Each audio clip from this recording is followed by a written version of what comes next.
देखो यार, सुबह सुबह गदर 2 देखकर आई हूँ मैं, और यकीन मानिए फिल्म जैसी सोची थी वैसी बिल्कुल भी नहीं है। 22 साल पुराना रिश्ता है लोगों का इस फिल्म के साथ, इसीलिए रिव्यू वगैरह से इसको घंटा फर्क नहीं पड़ने वाला। लोग फिल्म देखेंगे चाहे कुछ भी हो। लेकिन उस 22 साल के इंतजार का गलत फायदा उठाना और पब्लिक को फिल्म के नाम में गदर लिख के चूना लगाना दिल से बुरा लगता है यार। बिना आपका टाइम वेस्ट किए सीधा 12 पॉइंट्स बताती हूँ, जिसके बाद खुद फैसला कर लेना फिल्म देखने जाना चाहिए या फिर नहीं। पॉइंट नंबर 1, इस बार कहानी बहुत मजेदार बन सकती थी, क्योंकि 1971 जो टाइम चुना है इन लोगों ने, उस वक्त पाकिस्तान को तोड़कर बांग्लादेश ने जन्म लिया था दुनिया के नक्शे पे। लेकिन जैसा गदर में था कि फिल्म ओरिजिनल इंसिडेंट्स पे बेस्ड थी और इंडिया पाकिस्तान के पार्टीशन में से कहानी तैयार कर दी थी इन लोगों ने, गदर 2 में वैसा कुछ भी नहीं है। इस बार फिल्म पॉलिटिकल एंगल से जीरो है, सिर्फ फैमिली ड्रामा भरा पड़ा है अंदर, बाप बेटा और सपोर्टिंग एक्टर में माजी। वो पाकिस्तान इंडिया बांग्लादेश वाला ट्राइंगल जीरो इस्तेमाल किया इन लोगों ने, तो कहानी फिल्म की एकदम ठंडी है, कुछ भी नया नहीं है इसमें। स्टोरी वाइज इसी टाइमलाइन पे विद्युत जामवाल की फिल्म है IB71, वो देखो आप एक बार। पॉइंट नंबर 2, गदर में हम लोग सनी देओल के फैन कैसे बन गए थे बताइए, मैं बोलूं?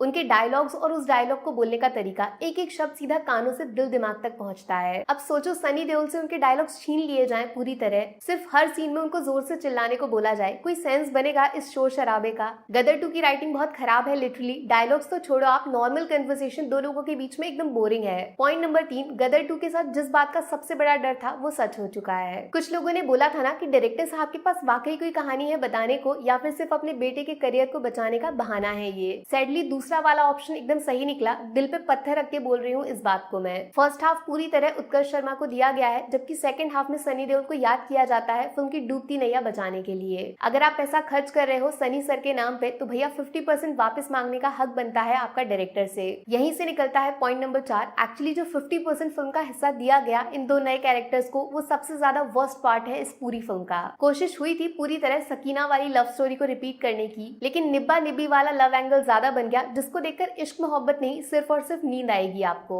ऐसा क्यों हुआ उसका जवाब छुपा है पॉइंट नंबर 5 में, जिसकी हेडलाइन है ओवर एक्टिंग। बॉस सिर्फ एक काम करो, फिल्म से आप सनी देओल को थोड़ी देर के लिए हटा के देखो, तो बाकी जितने भी लोग अंदर दिख रहे हैं सबने जी तोड़ मेहनत से ओवर एक्टिंग की है। आपस में कॉम्पिटिशन कर रहे हैं कौन कितनी ओवर एक्टिंग करेगा। ऊपर मैंने आपको बताया राइटिंग तो खराब है ही, इसीलिए डायलॉग्स वीक हैं, लेकिन जिस तरह ये लोग इनको बोलते हैं वो फिल्म को और ज्यादा नुकसान पहुंचाता है। पॉइंट नंबर 6, गदर में हम जिस तारा सिंह से मिले थे वो हाथ पैरों की लड़ाई में विश्वास रखता था, इसीलिए उसका एक्शन रॉ नेचुरल मासी लगता था, जिसकी वजह से सनी देओल का स्क्रीन प्रेजेंस खतरनाक था। लेकिन गदर 2 के एक्शन सीन्स टोटली एवरेज हैं, कोई एक भी सीन में आपको वो पुराना वाला तारा सिंह नहीं मिलेगा। सिर्फ एनिमेशन और VFX के दम पर गाड़ियां हवा में उड़ाना, इसको गदर नहीं बोलते, सॉरी। वो तो थैंक यू बोलना चाहिए फिल्म के मेकर्स को, इस हैंडपंप को। थिएटर में इसके लिए ज्यादा तालियां बजाई लोगों ने फिल्म के एक्टर्स के मुकाबले। पॉइंट नंबर 7, सिर्फ एक अच्छा काम जो डायरेक्टर साहब ने किया वो है पुराने गानों से छेड़छाड़ न करना। जैसे कि तैसे वही पुराने गाने, सेम सिंगर्स, इवन लिरिक्स में एक एक शब्द भी बिल्कुल जैसे का तैसा। इनको सुन के पुरानी वाली फिल्म के साथ जो यादें जुड़ी हैं लोगों की, वो बार बार दिमाग में छलांग मारती हैं। लेकिन बॉस जो नए गाने ऐड किए इन्होंने वो सब फीके हैं, भूल भी गई मैं तो, फालतू में फिल्म को लंबा कर दिया इन गानों ने, टाइम वेस्ट। पॉइंट नंबर 8, गदर 2 के सिर्फ नाम में गदर है, जबकि ये नई वाली फिल्म पुरानी वाली गदर के कंपैरिजन में 10% भी नहीं है। ऐसा मैंने इसीलिए बोला क्योंकि गदर में मौजूद हर कैरेक्टर के पास एक रीजन था उस कहानी में शामिल होने का, किसी को जबरदस्ती नहीं डाला। जबकि इस बार गदर 2 फिल्म कम और रोजगार योजना ज्यादा लग रही है मुझे। अपने रिश्तेदारों को काम देने के लिए गदर जैसी फिल्म की लेगेसी के साथ कॉम्प्रोमाइज करना बॉस पाप लगेगा पक्की बार। कोई भी कहीं से उठ के फिल्म में चला आ रहा है, चाहे फिर उसका कहानी में होना जरूरी है भी या नहीं, फालतू के कैरेक्टर्स हैं सारे के सारे। और सबसे ज्यादा फालतू है पॉइंट नंबर 9, अपनी गदर 2 का विलन, भाई एकदम अनवांटेड कैरेक्टर। कहाँ आप उम्मीद लगा रहे थे कि अमरीश पुरी सर के बगल में खड़े होने वाला कोई कैरेक्टर तैयार किया जाएगा गदर 2 में? हकीकत में इस फिल्म का विलन ऐसा लग रहा है अपने कैरेक्टर का मजाक उड़ा रहा है, मतलब कॉमेडी ज्यादा बना दिया, एक्शन कम। जो फेस ऑफ होना चाहिए था तारा सिंह का पाकिस्तान के अंदर घुस के एक बराबरी के विलन से, वो शेर वर्सेस बकरी की लड़ाई बन के रह गई। इसीलिए जब फिल्म एंड होती है ना, तो आपको वो फीलिंग आएगी नहीं कि तारा सिंह को जरा सी भी दिक्कत हुई पाकिस्तान के अंदर। सिर्फ सिगार जलाने से कोई विलन नहीं बन जाता, ये सबसे बड़ा सबक मिलेगा बॉलीवुड के डायरेक्टर्स को। राइटिंग, एक्टिंग और कहानी जरूरी होती है। पॉइंट नंबर 10 में मैं वो बोलूंगी जो आप लोग सुनना चाहते हो गदर 2 के बारे में, अच्छी बात, पॉजिटिव्स। सनी देओल और फिल्म के लास्ट के 15 मिनट, बस यही वो चीज है जिसकी वजह से आप फिल्म के टिकट का पैसा बर्बाद नहीं समझोगे। यहाँ पे क्लासिक सनी देओल का तारा सिंह अवतार नजर आएगा, थोड़ा देर से आएंगे और कम देर के लिए आएंगे, लेकिन सामने वाले का पैंट गीला कर जाएंगे। एक अच्छा मैसेज देने की भी कोशिश की है सनी देओल ने फिल्म के क्लाइमैक्स में, जिसको सुनकर शायद कुछ लोगों को मिर्ची लग जाए, लेकिन तारा सिंह की बात सुननी पड़ेगी। पॉइंट नंबर 11, अमीषा पटेल का इस फिल्म में होना ना होना एक बराबर है, मतलब जिस सकीना की वजह से पूरी गदर की शुरुआत हुई वो गायब है इस बार। भाई जैसे गदर अधूरी अधूरी है तारा सिंह के बिना, ठीक वैसे तारा सिंह भी तो अधूरे हैं अपनी सकीना के बिना।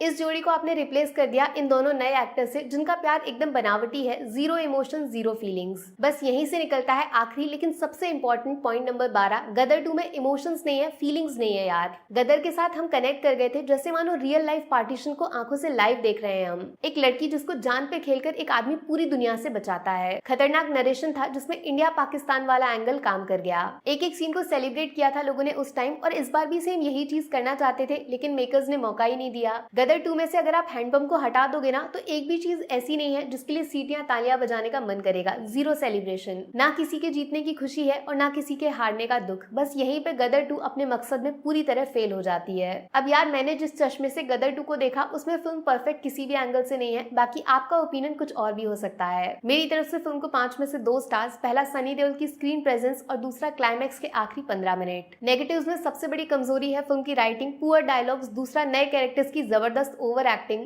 और तीसरा जरूरत से ज्यादा लंबे सीन्स जो ज्यादा खराब इसीलिए लगेंगे क्योंकि इनमें फीलिंग्स और इमोशंस 22 साल वाले एकदम गायब हैं। सॉरी। दिल से एक बात बोलूं, मेकर्स को गदर 2 बनानी ही नहीं चाहिए थी, उस फिल्म की इज्जत को बर्बाद कर दिया खुद अपने हाथों से। बाकी वीडियो में कुछ पसंद आया हो या फिर कुछ शिकायत करनी हो तो मैं आपको इंस्टाग्राम पे भी मिल जाऊंगी, वरना थोड़ा सा इंतजार करिए। मिलूंगी आपसे अगले वीडियो में। Take care, bye bye.